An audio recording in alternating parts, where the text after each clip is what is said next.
¿verdad? Hola, buenas noches. Hoy vamos a desarrollar la clase de hernias estranguladas.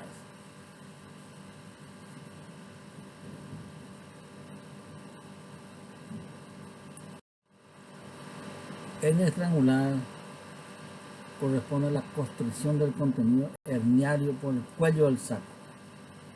La incidencia es de 8 a 11% en las hernias inguinales.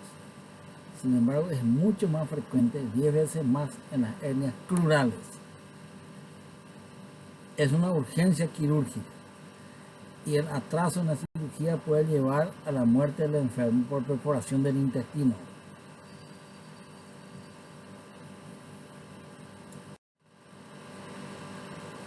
El factor desencadenante de la estrangulación es el aumento de la presión intraabdominal debido a un esfuerzo importante que puede venir de la tos, vómitos o levantar un objeto pesado sobre el hombro.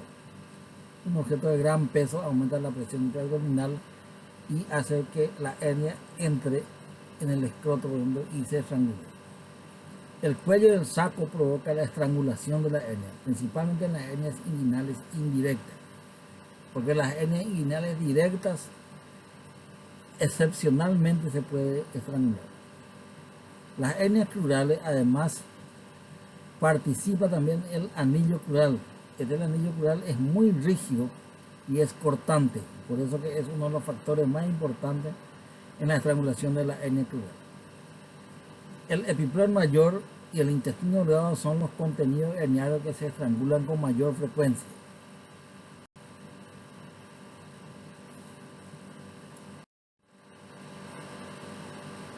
Ahora vamos a estudiar las distintas etapas que va pasando la estrangulación. Por ejemplo, vamos a estudiar cuando el epiplón es el que está atrapado. Hay una etapa inicial que es de congestión del epiplón. Después de un tiempo, unas horas, va a ir al infarto del epiplón y se va a producir la necrosis aséptica. El intestino, cuando está atrapado, es diferente porque tiene una oclusión intestinal.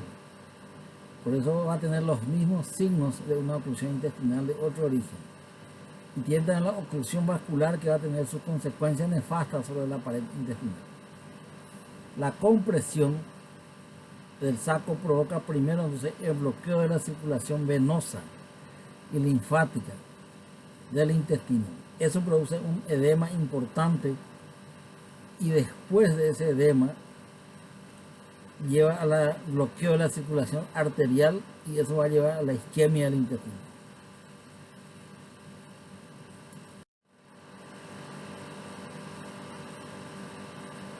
La lesión intestinal, que es lo que vamos a estudiar a mayor profundidad, tiene tres fases importantes. Una etapa inicial que es la congestión del intestino, y que el intestino todavía está vivo, está muy congestivo pero todavía no está muerto. Más tarde va a ir al infarto del intestino y después a la gangrena del intestino y la perforación. Esas son las tres etapas que va pasando en esta entrada.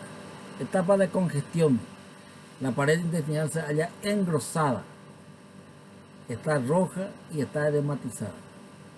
El surco de estrangulación, donde le aprieta el saco, se ve de color blanquecino. El saco herniario tiene en ese momento un líquido adentro ceroso e inodoro, si el líquido que se escapó del intestino. Y si se opera en esa etapa, al liberar al intestino, al abrir el saco y recupera su color y los movimientos peristálticos, puesto que las lesiones son todavía reversibles.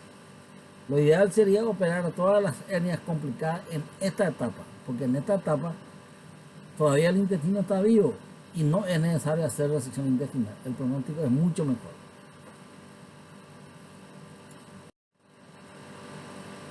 Luego viene una etapa que se llama infarto. Cuando va pasando las horas y el intestino no se libera, no se opera, ahí va teniendo un color negruzco, se vuelve inmóvil y el surco de estrangulación es delgado y de color gris. En este momento el saco ya contiene un líquido que es parduzco y es fétido, porque es el propio líquido intestinal que se va escapando. Esa es ya etapa más avanzada. Cuando pasan más horas y no se opera la hernia, llegamos a una etapa que se llama gangrena. El intestino presenta entonces placas de esfacelo, verdosas, o incluso hay zonas de perforación. El saco herniario se va a llenar de un líquido que ya es purulento, o sea, líquido intestinal mismo. Esa es la etapa más avanzada de la hernia estrangulada. A esta etapa no hay que llegar en lo posible, hay que operar antes de llegar a esta etapa.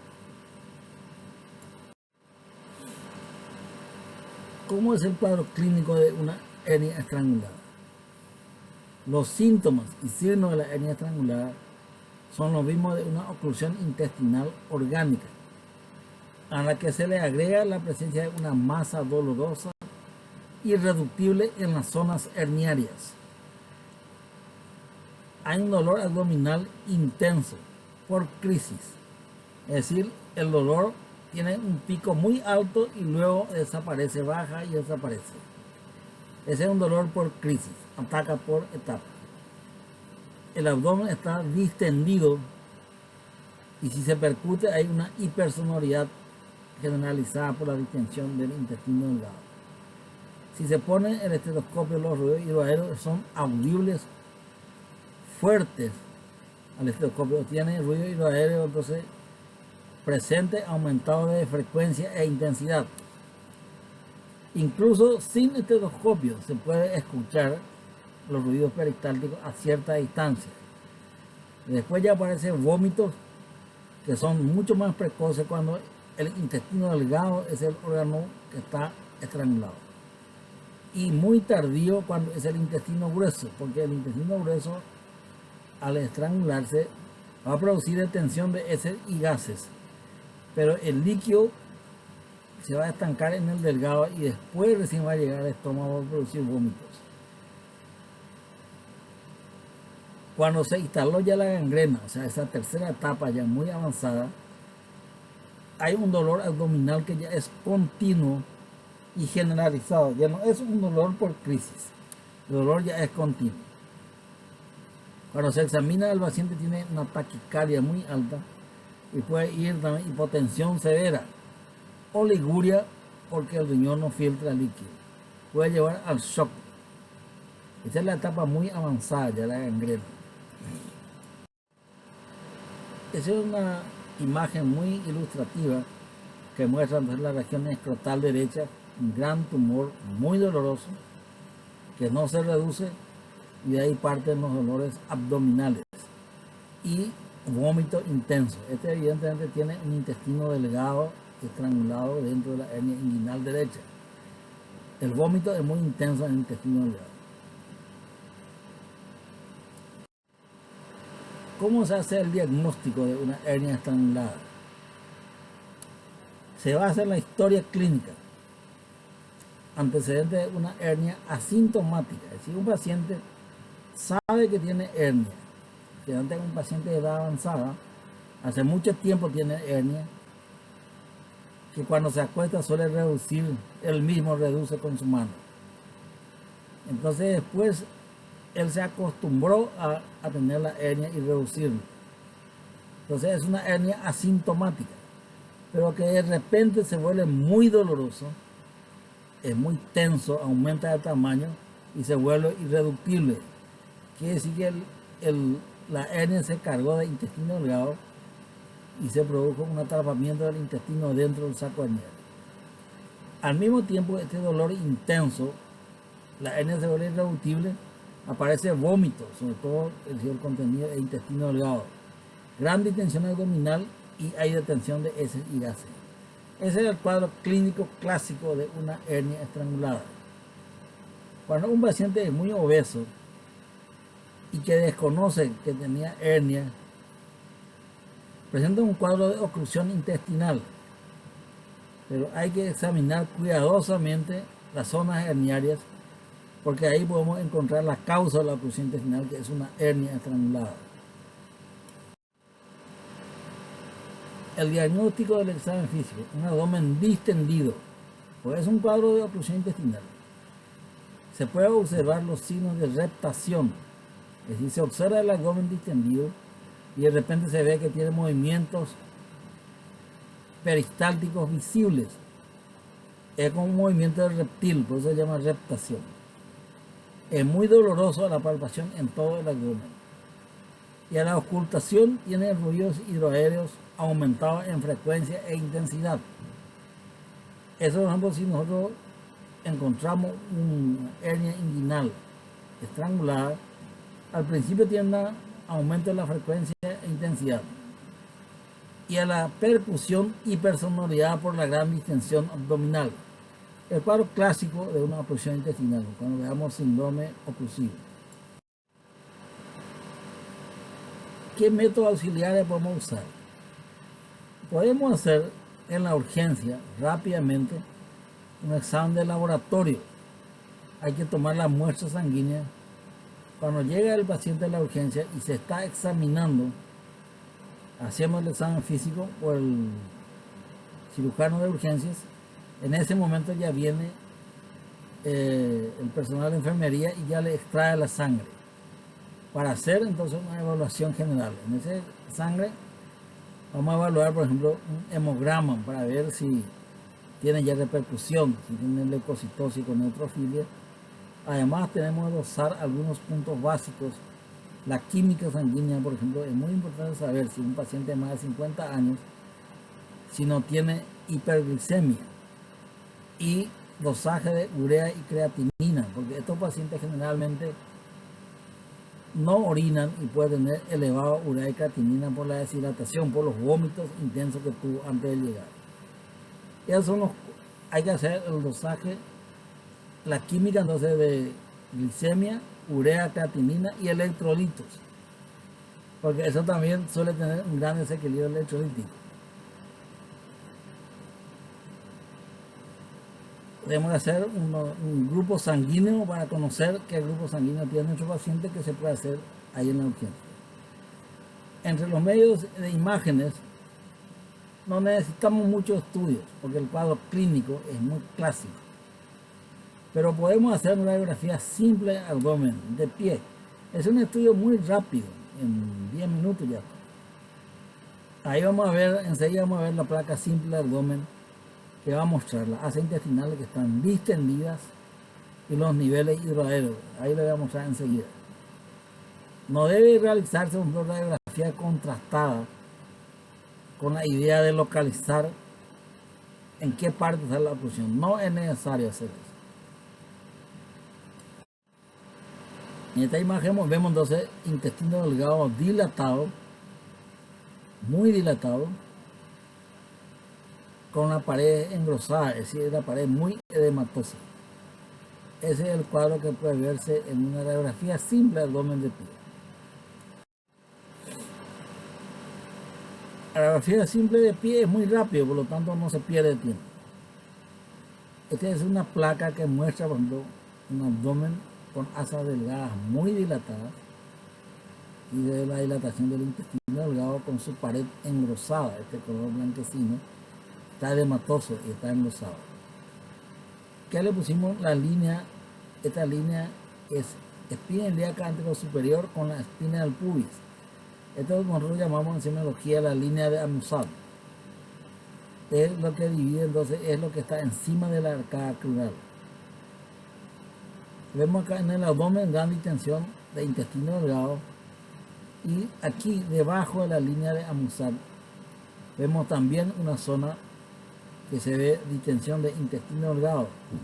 Quiere decir que la hernia que se estranguló aquí está debajo de la línea de Amusat. O sea que es una hernia crural estrangulada. Bueno, estos son, vamos a decir, excesos de estudio. No es necesario hacer, porque la semiología ya no va a hacer el diagnóstico clínico. Sin embargo, como este es un estudio muy rápido, se puede hacer en la urgencia. Esta es la imagen que se llama niveles hidroaéreos. El intestino delgado, cuando está atrapado, aquí se ve el líquido dentro del intestino dilatado, muy dilatado y delgado, Y la media luna que está encima de la zona blanca es el gas que está ahí. Este se llama niveles hidroaéreos. Muchos niveles hidroaéreos vemos aquí entonces con intestino delgado dilatado. Así que este es un cuadro de obstrucción intestinal del delgado, el intestino delgado que está dentro de la hernia. Aquí se ve la zona nasogástrica y ya se colocó. ¿Qué diagnóstico diferencial tenemos que tener? Bueno, acá le vamos a ver algunos puntos. Uno que se llama hernia irreductible. Es aquella hernia inguinal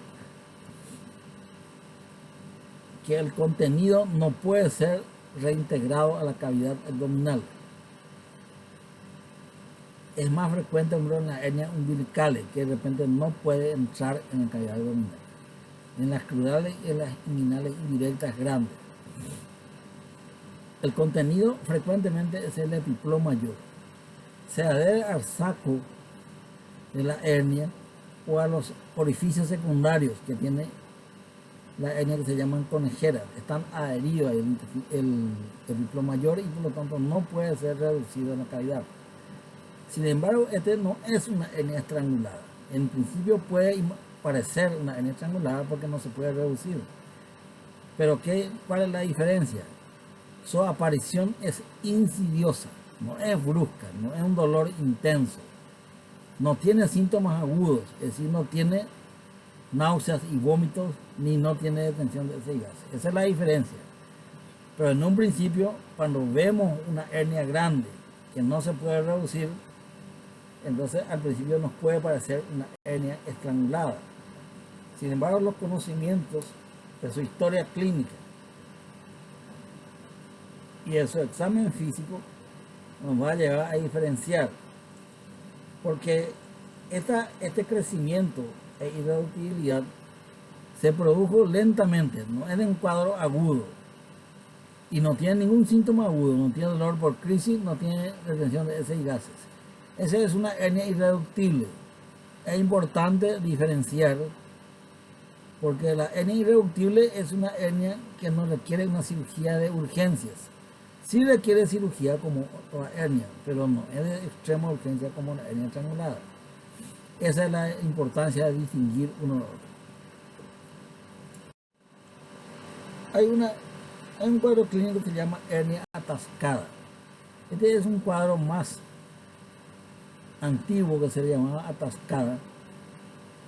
Pero ¿qué es la hernia atascada? Es una hernia que entró, por ejemplo, en el escroto y se obstruye. Hay una obstrucción intestinal, sobre todo del delgado, y tiene los mismos síntomas. Hay distensión abdominal, hay vómito, dolores cólicos y detención de heces y gases. O sea que ese es el cuadro clásico de una hernia estrangulada.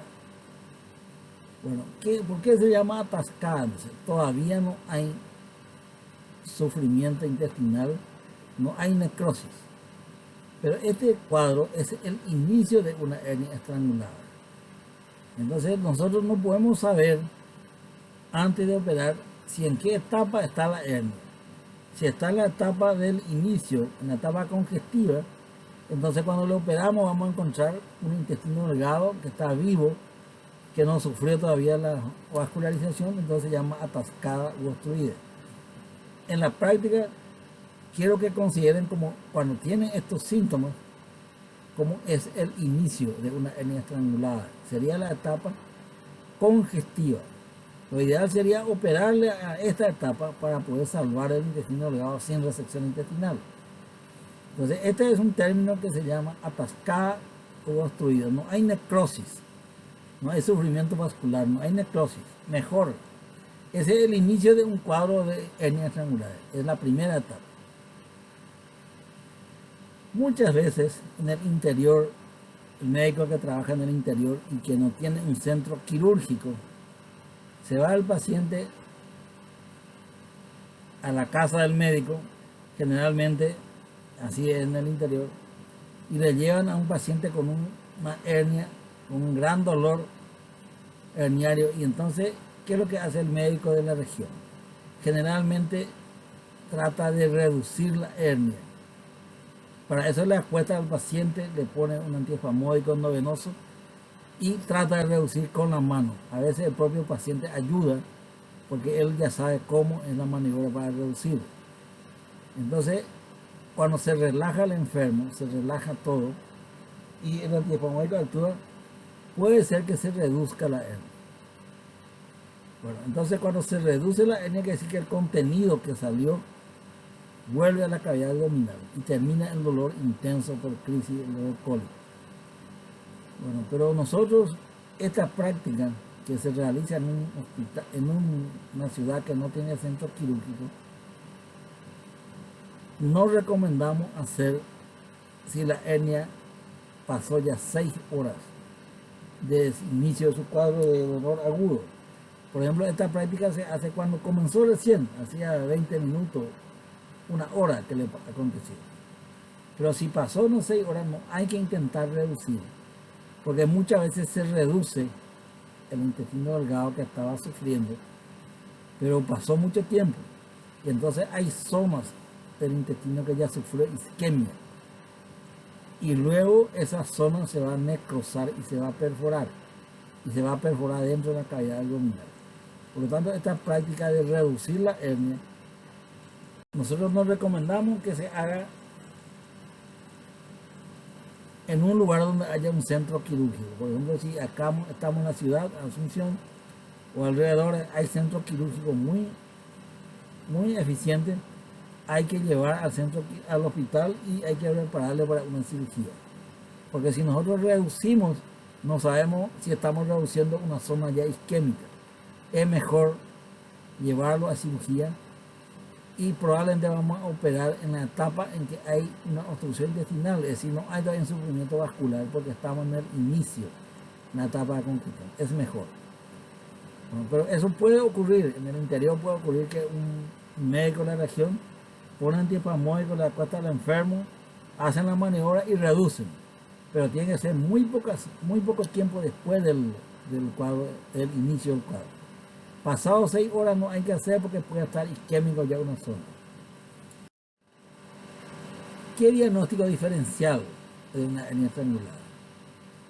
Estos son los más frecuentes. La orquitis es un cuadro de infección del testículo y epidídimo. Se caracteriza por un gran dolor en la región inguinal. Pero este cuadro de orquitis, a pesar de tener mucho dolor, no tiene un dolor abdominal por crisis. No tiene detención de ese gas, por lo tanto se diferencia claramente.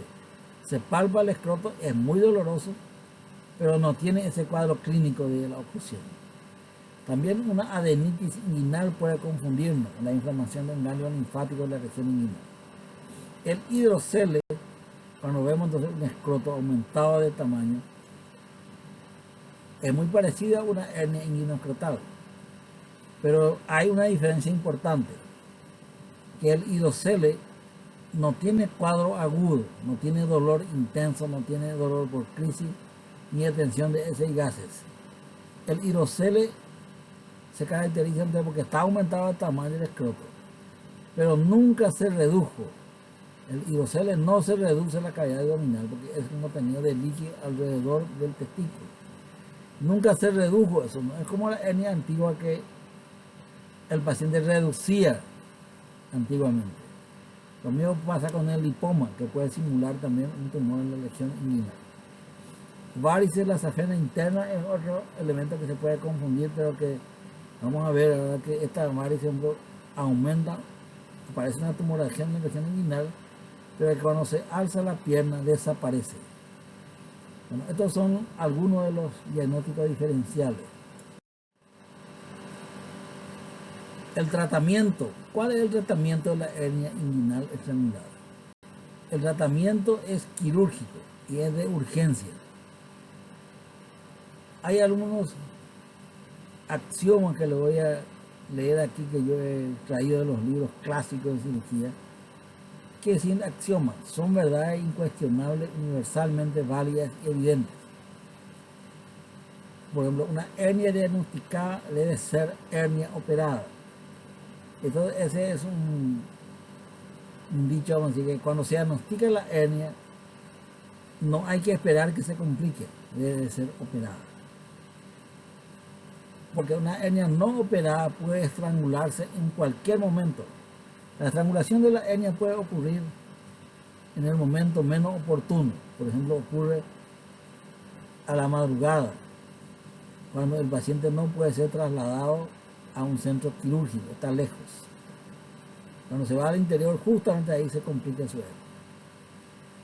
Otro axioma es que la hernia complicada a la noche no debe amanecer sin operarse. Cuando el paciente llegó a la urgencia, por ejemplo, a las 10 de la noche, después de haber realizado mucha cirugía en el día, hay que darle prioridad a este. No debe amanecer esta hernia. Esa noche se tiene que operar. Hay que prepararle entre las 22 horas y la 1 de la mañana, ya hay que llevar al quirófano máximo. Esa es una hernia complicada a la noche, no debe amanecer sin operarse. ¿Por qué? Porque va a pasar 6 horas. Y aquella que ocurre durante el día no debe anochecer. Si el paciente llega, por ejemplo, a las 11 de la mañana, se recibe la urgencia, ese no debe alcanzar la noche, se debe operar antes. Esta conducta es muy importante, estos datos, porque son sencillos. Si llegó a la hernia en la noche, hay que operar antes de que amanezca. Y aquello que durante el día llegó a la urgencia, que no llegue a anochecer, porque va a pasar más de 6 horas. Entonces, operar rápidamente, esa es la conducta en la hernia estrangulada. Entonces, estos son algunas verdades que los libros clásicos dicen y que no hay que olvidar.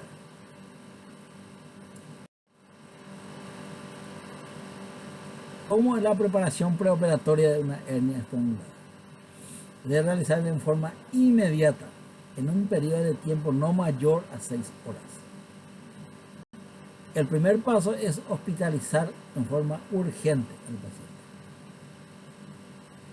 Cuando llega a la urgencia, se acuesta y se le hace la evaluación clínica por el propio cirujano de urgencias.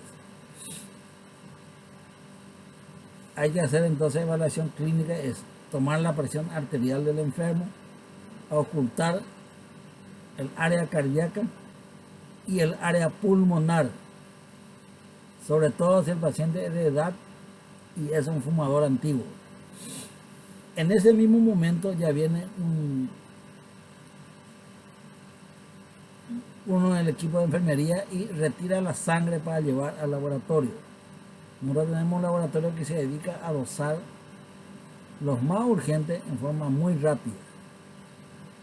Instalar una buena vía venosa periférica y reposición de líquido rápidamente. La sonda vesical es importante colocar enseguida, porque ahí nos va a decir si el paciente tiene orina en la vejiga, el primer paso. Muchas veces se coloca la sonda vesical y viene una orina muy concentrada y muy escasa. Quiere decir que ya está deshidratado debido a los vómitos o muchas horas que no ha ingerido líquido. Se debe colocar una sonda nasogástrica en aspiración para vaciar el estómago, porque cuando vaya al quirófano debe tener el estómago vacío.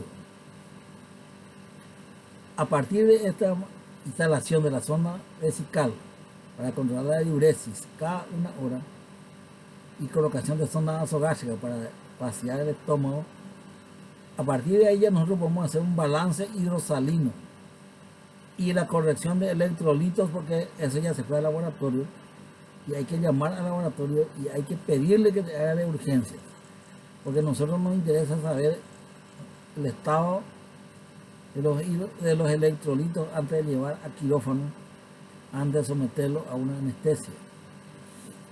Antibiótico terapia hay que instalar porque este es un sufrimiento intestinal.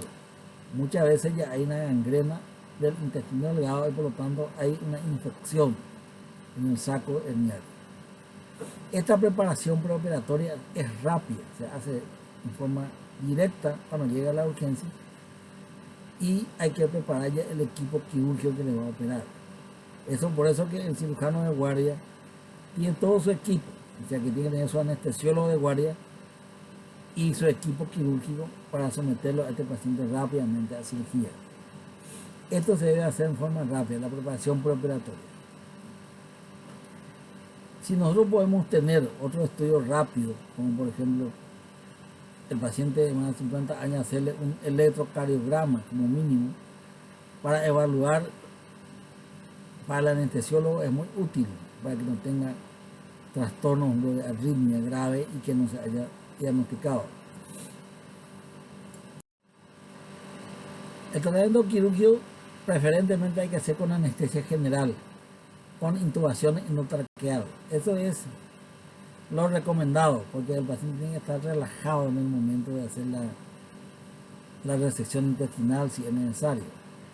Sin embargo, en muchas ciudades del interior no se cuenta con anestesia general en ese momento y se puede usar la anestesia regional para hacer la cirugía de urgencias. Pero si estamos aquí en Asunción, es mejor hacer la anestesia general con intubación endotraqueal. La vía de acceso de la incisión debe hacerse sobre la hernia, o sea, si es una hernia inguinal, hay que hacer la incisión en la región inguinal. La laparotomía exploradora se debe realizar cuando hay una peritonitis aguda generalizada, es decir, cuando ya pasó la etapa de la gangrena, se perforó el intestino delgado y se inundó el abdomen de líquido intestinal. En ese estado, entonces ya es una peritonitis generalizada, no es ya una hernia estrangulada. Esa etapa pasa después de muchas horas sin haber sometido a cirugía. En esos casos se recomienda hacer una laparotomía. Cuando se hace la incisión sobre la región de la hernia, el saco herniario debe ser abierto a partir del fondo. Cuando se abre el fondo del saco, el saco es peritoneo, se abre eso y sale ahí un líquido fétido, grande, verdoso líquido intestinal, quiere decir que el intestino está necrótico. Y se abre el fondo, una incisión pequeña en el fondo del saco, y luego esa incisión se agranda hacia el cuello. Hay que venir del fondo hacia el cuello y con una mano hay que aprisionar el intestino que está atrapado para que no se reduzca la cavidad abdominal, porque de lo contrario ese intestino necrótico se puede ir a la cavidad abdominal y se puede perder. Entonces esa maniobra es un poco diferente que una hernia programada. Se secciona el anillo constrictor de la hernia y se examina el contenido del saco. Ahí vamos a ver claramente el intestino cómo está. Si encontramos un intestino delgado sin lesiones sugestivas de isquemia, es decir, el intestino delgado tiene un color rosado, con buena circulación, son reintegradas a la cavidad abdominal. Quiere decir que llegamos muy temprano, en la etapa de la congestión. Eso es lo que se llamaba una hernia atascada en el pasado. Eso sería lo ideal, que a esta etapa se opere. Cuando el segmento intestinal tiene sospecha de isquemia, o sea que está congestivo, edematoso, está aperistáltico y tiene un color oscuro, ahí debe hacerse la maniobra de reanimación. La maniobra de reanimación se hace colocando compresas húmedas con agua tibia sobre el intestino delgado durante 10 minutos. Se envuelve al delgado con agua tibia que se debe tener en la mesa en un recipiente de acero inoxidable, suero caliente, y se envuelve el intestino delgado con compresa caliente, y con eso se ve si el intestino no recupera su color y sobre todo su movimiento peristáltico. Esa es la prueba de reanimación. Esto se debe hacer unos minutos. Ahora, si no se recupera el intestino delgado, quiere decir que está necrótico, está muy isquémico y está necrótico. Entonces hay que hacer la resección intestinal de esa zona necrótica y hacer la anastomosis inmediata del intestino delgado terminal. Esa es la cirugía, la parte más importante. Aquí vemos una imagen ilustrativa de la hernia estrangulada. Se ve el color oscuro, negruzco. El intestino está muy edematoso y está necrótico. Aquí está la zona de estrangulación. Ahí donde está el cuello, el saco, la zona blanquecina. Desde aquí para abajo está necrótico. Entonces, ¿qué es la conducta en este caso? Este evidentemente no se va a recuperar en el intestino. Hay que estirar un poco más el intestino afuera, por lo menos 1 centímetro, y estirar un poco más afuera hasta ver la zona de buena vascularización. Y ahí se hace la sección del intestino, se hace la sección y se extirpa esa zona necrótica. Y luego se une nuevamente este intestino término terminal con sutura generalmente extramucosa en un plano, y ahí se restablece la continuidad intestinal. Es decir, la zona necrótica se extirpa. A veces es una hernia bastante rara en donde la necrosis es adentro. Sección de la zona isquémica, extirpación y anastomosis término terminal. Esta es una hernia muy especial que se llama hernia de Richter, en donde hay isquemia en el borde antimesentérico del intestino delgado y sufre una necrosis. Y en este caso no hay una detención de ese gases porque el intestino continúa. Pero igual hay una necrosis, hay que extirpar esto y hacer la anastomosis término terminal. Este es un esquema, no se abre la región inguinal, porque en la región inguinal se opera, se abre a aponeurosio lóbulo mayor, y después se va a llegar a la zona donde está la hernia. El saco herniario está visible aquí y se debe abrir en el fondo una pequeña incisión para poder ver el contenido. Después esa incisión se va agrandando de a poco hasta dirigirse al cuello. Acá la mano del cirujano está atajando el intestino delgado que está dentro del saco, necrótico ya de color negro, y que no se vaya a la cavidad abdominal. Por eso se ataja con la mano para que no se vaya. Puede ser el propio cirujano o su ayudante que está atajando esto. Entonces no se va a ir el intestino necrótico a cavidad abdominal. Por eso que la hernia estrangulada primero se abre el fondo del saco y luego se va hacia el cuello. Acá está la zona estrangular. Claramente se ve entonces la necrosis. Acá está la zona donde se aprisionó. Se secciona aquí y se secciona aquí, ya zona bien vascularizada, y se va a hacer la anastomosis. Esta es una hernia crural, es decir, debajo de la arcada crural está la hernia acá. En esos casos hay que seccionar el ligamento de Gimbernat, que es un ligamento cortante, fibroso, que está en la parte interna del anillo crural. Ahí se está seccionando para aflojar el orificio y poder extraer el intestino delgado para poder hacer la resección intestinal. Esta es la hernia crural. Este es un caso especial que se llama flemón piostercoráceo, en donde aparece en la región inguinal un crecimiento que tiene características inflamatorias, es decir, tiene calor, rubor y un tumor doloroso. Da la impresión de tratarse de un flemón en la región inguinal. Por eso se le llama este nombre, flemón piostercoráceo. En realidad se trata de una hernia estrangulada con contenido de intestino delgado que se aprisionó acá. Entonces esto sufrió el intestino delgado aquí y se produjo la filtración del intestino delgado y la infección dentro del saco herniario. Por eso tiene características inflamatorias, o sea que tiene un tumor doloroso, tiene calor y tiene rubor. Entonces da la impresión de tratarse de una inflamación, una infección purulenta. Esto hay que distinguir. Generalmente tiene en su historia el paciente que ya hace mucho tiempo tiene hernia, pero que de repente se volvió tipo inflamatorio. Este es un caso especial que se llama flemón piostercoráceo. Cuando se descubre este estado de hernia estrangulada y que se contaminó el saco herniario y se quedó aprisionado, entonces lo mejor es hacer una laparotomía mediana de entrada. En esos casos, hacer una laparotomía mediana de entrada, se va a buscar el intestino delgado que está en la zona herniaria. Entonces este es el asa aferente y este es el asa eferente. Entonces se llega a la región inguinal, se comprueba que se trata de una hernia estrangulada, o sea, un flemón piostercoráceo. Resección de intestino delgado en la zona sana, donde tiene buena vascularización. Se reseca este intestino delgado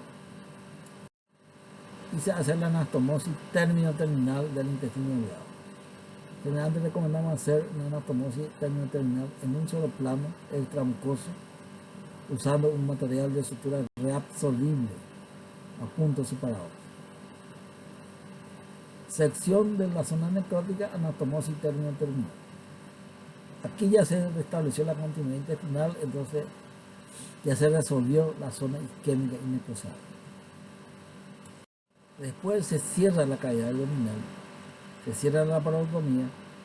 En la región inguinal todavía está la zona necrosada, el intestino necrótico.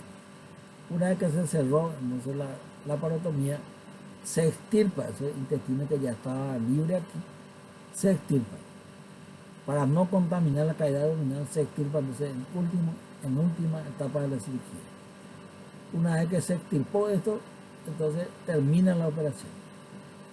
Acá vamos a hacer la reconstrucción en la región inguinal de acuerdo a la situación. Este es el caso especial que se llama flemón biostercoral.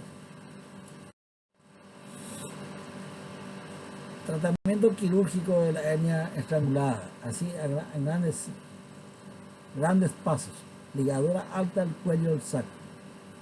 Reconstrucción de la pared dependiendo del tipo de la hernia y la localización de la hernia. Eso depende ya, si es una hernia inguinal o si es una hernia rural, entonces hará la técnica que se utiliza para esa hernia. Después de resolver la zona, después de resolver el componente isquémico. Es una recomendación que debe evitarse el uso de prótesis a causa del riesgo de una infección. La hernia estrangulada que tiene contenido intestinal en el saco, entonces es una zona muy contaminada y puede infectarse la prótesis. Pero se puede usar en algunos casos excepcionales, es decir, si la hernia es tan grande que los elementos para reconstruir en forma anatómica no alcanzan, entonces puede colocar la prótesis. Pero hay que hacer una limpieza profunda de la zona donde está la necrosis intestinal. En principio, si se puede usar el pelo tejido, es mejor reconstruir la hernia usando la técnica del pelo tejido. Esa técnica, entonces, no tiene, si tiene una infección, es muy leve porque no es como la prótesis que es un cuerpo extraño. Esa es una recomendación en general, pero si la hernia es tan grande que no alcanza los tejidos para unir los elementos, entonces sí está justificado utilizar la prótesis. La morbimortalidad de una hernia estrangulada es alta y muy diferente de los resultados obtenidos en la cirugía programada. El pronóstico es mejor cuando se realiza el tratamiento quirúrgico precozmente y en la etapa de atascamiento, o sea, la etapa en que nosotros tenemos solamente congestión, todavía no hay necrosis de intestino delgado. Empeora el pronóstico cuando aumenta el grado de isquemia del contenido y el tiempo transcurrido. Ahí, cuanto más horas pasó de la estrangulación, empeora el pronóstico. Cuando se practica la resección intestinal por necrosis, es peor el pronóstico. La mortalidad en los pacientes menores de 50 años es de un 15% y llega al 30% de los mayores de 50 años. Esto porque generalmente va acompañado de otras patologías que le acompañan cuando la edad va subiendo. La prevención de la hernia estrangulada. La mejor medida preventiva es realizar el tratamiento quirúrgico en forma programada. Cuando la hernia aparece, ya hay que pensar en hacerle la operación. La operación programada es mucho más fácil, porque la anatomía es más fácil, no hay isquemia intestinal y se puede preparar tranquilamente al paciente. Con éxito generalmente en todas las edades. O sea, los pacientes de edad avanzada, en forma electiva hay que operar al paciente. Esa es la hernia estrangulada. Esto es importante tener en cuenta porque muchas veces un paciente de edad avanzada y con alguna patología clínica se va a consultar y alguien le dice que no debe operarse porque no va a soportar la operación, que se va a morir en el acto quirúrgico. Y eso generalmente no ocurre. Cuando es una operación programada, se prepara muy bien al paciente, se le hace el estudio preoperatorio, el dosaje de la glicemia, se le hace electrocardiograma, ecocardio, toma todos sus medicamentos cardiológicos y se prepara al enfermo con anterioridad. Y se puede usar la anestesia regional sin necesidad de usar anestesia general. Se puede usar anestesia raquídea o peridural y se reconstruye generalmente utilizando la prótesis. Por lo tanto, el éxito de la cirugía es muy elevado. Esa es la forma electiva. Esa es la mejor forma de prevenir la hernia estrangular, operar en forma electiva. Y hay que convencerle a los familiares sobre todo, porque los familiares son los que se niegan a que se opere su abuelo. Porque alguien le dijo que no va a salir del quirófano, que se va a morir en el quirófano. Y eso no es cierto, porque hoy en día existe demasiado método para tratar las patologías concomitantes. El paciente se opera programado, generalmente en manos de un buen anestesiólogo, puede ir a acompañarle a su médico, cardiólogo si es necesario, y programadamente se prepara, se estudia todos los órganos y la operación es un éxito. Muchas veces los familiares no comprenden eso porque alguien les dijo que no debe operarse. Es importante el poder de percepción que tiene que tener el cirujano. Tiene que estar seguro de lo que va a hacer. Sobre todo dentro de la familia hay que reunir a todos los que toman las decisiones para poder operarlo de forma programada. Y es mejor explicarlo detenidamente a la familia. Sobre todo si en la familia, por ejemplo, hay un paraguayo que vivió en Buenos Aires. Y sobre todo cuando viene ese de Buenos Aires, se creen genios. Ellos creen que conocen más que el médico. Y esos son los obstáculos que debe pasar el cirujano. Para eso hay que estar seguro del trabajo que uno tiene y la formación para resolver un problema quirúrgico. Es importante tener todos los elementos en un centro quirúrgico que cuente con los elementos necesarios para reanimación y contar con recursos humanos competentes y los materiales que se pueden utilizar en una cirugía programada, como por ejemplo la prótesis de polipropileno, que facilita mucho la cirugía y es muy seguro. Le doy esta recomendación final porque le va a ocurrir a ustedes que muchas veces los familiares no permiten que se opere su paciente y luego se muere de una complicación por estrangulación. Porque la estrangulación no se puede programar, eso ocurre en cualquier momento. Bueno, espero que haya ayudado a aclarar los tópicos de la hernia estrangulada. En un momento en que es muy difícil, no podemos más encontrar, entonces hice un gran esfuerzo para mandarle esta clase con sus explicaciones. Y espero que no esté contaminado por el coronavirus esta clase. Un placer. Hasta luego.